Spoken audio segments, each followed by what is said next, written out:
Next question जो है वह आप लोग का क्वेश्चन है, जांच कीजिए कि क्या किसी प्राकृत संख्या n के लिए संख्या 6 टू दी पावर n अंक 0 पर समाप्त हो सकता है। देखिए कभी कभी यह क्या करता है, बिहार बोर्ड इस टाइप का क्वेश्चन डाल देता है, पूछ देता है। तो चलिए हम लोग यहाँ पे क्वेश्चन को डील करते हैं।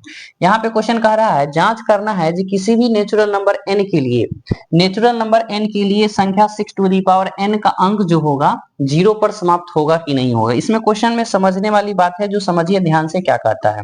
क्वेश्चन कह रहा है जो प्राकृत संख्या n है, यानी लिखेंगे यहाँ पे n जो है क्या है, नेचुरल नंबर है। n क्या है, प्राकृत संख्या है, प्राकृत संख्या है। और प्राकृत संख्या क्या होता है, तो प्राकृत संख्या जो होता है 1 से स्टार्ट होता है, 1 होता है, 2 होता है, 3 होता है, 4 होता है, 5 होता है, इस तरह से आगे क्या होता है, इनफाइनाइट अनंत तक जाता है। ठीक है, तो यहाँ पे n के जगह पे हमको ले लेना है 1 2 3 4 5 6। ठीक है, इस तरह से डॉट डॉट करके लिख लेना है। उसके बाद कहता है जो बताइए जो 6 टू दी पावर n का जो अंक है, इसका जो वैल्यू होगा क्या 0 पर समाप्त होगा, इंड होगा कि नहीं होगा। तो यहाँ पे देखिए हम चलते हैं, 6 टू दी पावर n कहता है, क्वेश्चन में क्या कहता है, क्वेश्चन में कह रहा है 6 to the power n, 6 to the power n का जो वैल्यू होगा वह 0 पर समाप्त होगा कि नहीं होगा। तो सबसे पहले हम क्या करते हैं, यहाँ पे आप क्या करना है, n का वैल्यू लेना है, लिख लेते हैं। चूंकि n के बराबर अगर हम 1 लेते हैं तो 6 के पावर क्या हो जाएगा, 1 होगा। तो इसको जो हल करेंगे कितना होगा, 6 ही होगा। ठीक है, n बराबर अगर हम 2 लेते हैं, n बराबर क्या लेते हैं, 2 लेते हैं, तो यहाँ पर 6 के पावर क्या बनेगा, 2 बनेगा, यानी क्या हो जाएगा, 36 हो जाएगा। n बराबर अगर हम 3 लेते हैं तो क्या बन जाएगा, 6 के पावर 3 बन गया, और 6 के पावर 3 से मल्टीप्लाई करेंगे तो कितना हो जाएगा, 216 हो जाएगा। यानी 6 को कितना टाइम्स, 3 टाइम्स मल्टीप्लाई करने के बाद लिखना है, और जितना आएगा यहाँ पे लिख देना है। तो यहाँ पे देखिए 6 का क्यूब कितना हो जाएगा, 216 हो जाएगा। ठीक है, अब देखिए इसी तरह से जब n का वैल्यू आगे बढ़ते जाएगा, ठीक है, इस तरह से n का वैल्यू आगे क्या करेगा, बढ़ते जाएगा, तो यहाँ पे वैल्यू आपका क्या होगा, चेंज होते रहेगा। और यह चेंज होने के मतलब कह रहा है जी बताइए, जब 6 के पावर n का जो वैल्यू आया है, इसके स्थान पर क्या होना चाहिए, 0 पर समाप्त होना चाहिए। लेकिन समाप्त किस पर हो रहा है, 6 पे हो रहा है। समाप्त किस पर हो रहा है, 2 पर हो रहा है। क्वेश्चन कह रहा है जी 0 पर समाप्त होना चाहिए। तो 0 पर समाप्त कब होगा, तो चलिए हम लोग थोड़ा इसके बारे में बेसिक जान लेते हैं।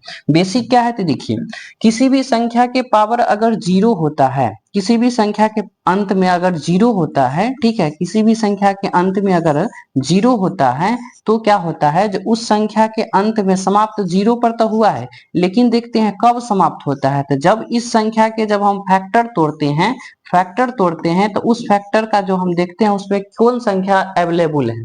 तो देख रहे हैं यहाँ पे जिस संख्या के अंत में 0 है, यानी उस संख्या का फैक्टर तोड़ने पर हमको क्या प्राप्त होता है, 2 और 5 प्राप्त होता है। ठीक है, 400 का हम देखिए फैक्टर तोड़ते हैं, तो 400 का फैक्टर जब हम तोड़ेंगे तो इसके फैक्टर में क्या अवेलेबल हो जाएगा, 2 और 5 अवेलेबल होगा। ठीक है, 2 5 अवेलेबल होगा, उसके बाद ही इसके क्या होगा, 0 पर समाप्त होगा। देखिए इस फैक्टर में 2 5 अवेलेबल हो गया। तो किसी भी संख्या के अंत में 0 पर समाप्त तभी होगा जब उस संख्या के फैक्टर में 2 और 5 शामिल हो। ठीक है, तो देखा जाता है जे इस संख्या के लास्ट में 0 कब होगा, 0 तभी होगा जब इस संख्या का फैक्टर तोड़ेंगे और उस फैक्टर में क्या होना चाहिए, 2 और 5 अवेलेबल होना चाहिए। 36 का फैक्टर तोड़ेंगे और इस संख्या में क्या होना चाहिए, 2 5 अवेलेबल होना चाहिए, तब जाके इस संख्या के लास्ट में जो होगा किससे समाप्त होगा, 0 से समाप्त होगा।